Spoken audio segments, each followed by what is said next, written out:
अस्सलाम वालेकुम एक्वेरियंस, मैं हारिस अज़मी प्रोफेशनल एस्ट्रोलॉजर आपकी खिदमत में हाज़िर हूँ। इस हफ्ते की एस्ट्रोलॉजिकल डिटेल्स लेकर रिसर्च करते हुए मैंने ये बात फाइंड आउट की कि तमाम शॉर्ट टर्म प्लैनेट्स आपके लिए इंतहाई मुफीद पोजीशंस पर हैं, बट आपका अपना ज़ाती रूलिंग प्लैनेट सैटर्न रेट्रोग्रेड हो चुका हुआ है पिछले हफ्ते से। मेरे एक्सपीरियंसेस के मुताबिक रेट्रोग्रेशन ऑफ सैटर्न फ़ौरन आपकी ज़ात पर या आपके मामलात पर कोई गहरा असर नहीं छोड़ेगी। स्लो प्लैनेट है, तकरीबन 1 महीने में आपके ऊपर कुछ सेंसिटिविटीज़ प्रोड्यूस करना शुरू करेगा। अभी 1 महीना बाकी है, समझें 4 जून को रेट्रोग्रेड हुआ तो 4 जुलाई तक अभी आप चलते रहेंगे विदाउट एनी हेजिटेशन। चेंज आए कि आप कोई बड़े ही सेंसिटिव एक्वेरियन ना हो, बाई बर्थ ही कुछ ट्रबल्स लेकर आ रहे हो, फिर कुछ प्रॉब्लम हो सकती है, लेकिन अदरवाइज़ अगर आप एवरेज एक्वेरियन भी हैं तो कोई प्रॉब्लम नहीं आएगी।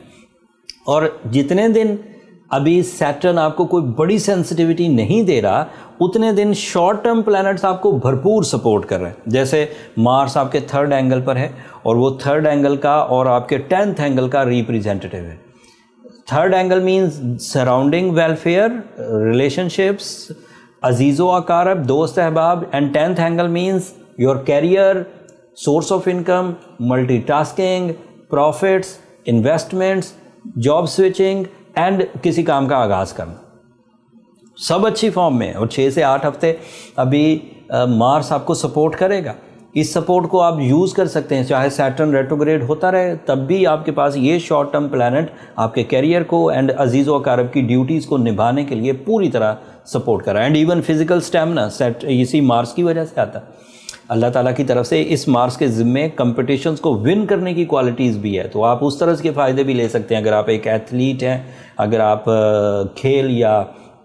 खेल से रिलेटेड जो अशिया हैं उसकी सनद से रिलेटेड हैं तो ग्रो करेंगे। And even if you are a property agent, if you are a builder, so आपके लिए ये भी बहुत फ़ायदा देगा क्योंकि मार्स इन सब चीज़ों को ग्रोथ देता है। So Mercury is in your 5th angle. कुछ दिनों के लिए रेट्रोग्रेड होके जो वो 4थे एंगल पर गया था, 13 जून को वो दोबारा 5th एंगल पर सूरज के साथ इकट्ठा हो जाएगा। सो ये बहरहाल आपके लिए पॉजिटिव है। इससे आपकी कम्युनिकेशन स्किल्स, इससे आपका विजन, कैलकुलेशंस, इससे बैंकिंग सेक्टर वाले, इससे स्टूडेंट्स, इससे जहनी कारकर्दगी करने वाले creative content writers, film makers, social media activist, writers, शायर, इन सब से ये फ़ायदा उठा सकेंगे। एंड स्टूडेंट्स आल्सो अगर हायर एजुकेशन की तरफ जा रहे हैं तो बहुत कामयाबी हासिल करेंगे। And it is also representative of your 8th angle, तो इससे लॉसेस भी रिकवर कर सकेंगे। Venus representative of your spirituality, representative of your comfort, representative of your emotions, your romance, वो भी बहुत अच्छी फॉर्म है। तो आपको जो फ़ायदे हासिल हैं वो रोमांस के, एजुकेशन के, बिल्डिंग्स के, तालीमी सरगर्मियों के, बिल्डिंग से related construction and agent activities, ये सब आपको फ़ायदा देंगे। मरकरी की वजह से कारकर्दगी, public image, communication and vision, ये सब ब्रॉड होगा। एंड जुपिटर भी आपके 3rd एंगल पर है, जुपिटर का मार्स के साथ 3rd एंगल पर है, तो वो इन्हांस कर देगा। जो कुछ भी आप बनाएंगे, कोई इज़्ज़त बना रहा है, कोई पैसे बना रहा है, कोई सेहत बना रहा है, कोई रिश्ते बना रहा है, कोई अपनी आपको ट्यूनिंग कर रहा है, कोई एजुकेशनल एक्टिविटीज़ कर रहा है, तो जुपिटर का रोल इन सब को इन्हांस करने का, वो तकरीबन 40% बूस्टिंग कर सकता है। इतनी पॉजिटिव एनर्जीज है। वो भी जुलाई को रेट्रोग्रेड हो जाएगा।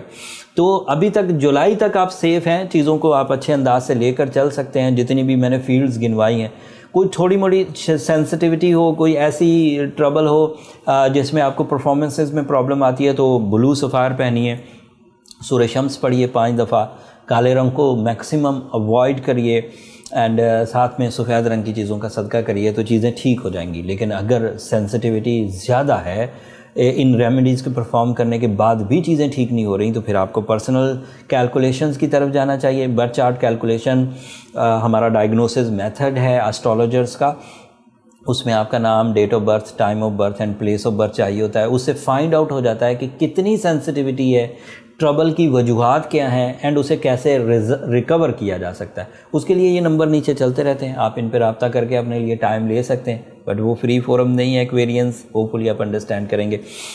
मैंने कोशिश की बड़े थोड़े से टाइम में ज़्यादा से ज़्यादा इन्फॉर्मेशन आप तक पहुंचा दूं। उम्मीद है आपकी ज़्यादातर जो तिश्नगी है वो मिट गई होगी, बट अगर फिर भी कोई ऐसी चीज़ रह गई जो मैं डिफ़ाइन नहीं कर सका हूं तो कमेंट्स में इज़हार कर दीजिएगा। मैं कोशिश करूंगा अगले हफ्ते वाली वीडियोज़ में उसे कवर कर सकूँ।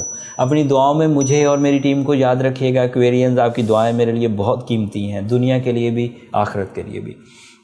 चैनल को सब्सक्राइब करना भी मत भूलिएगा। आपकी सब्सक्रिप्शन हमारी हौसला अफजाई की वजह बनती है। अगले हफ्ते तक के लिए अल्लाह ने के बाद।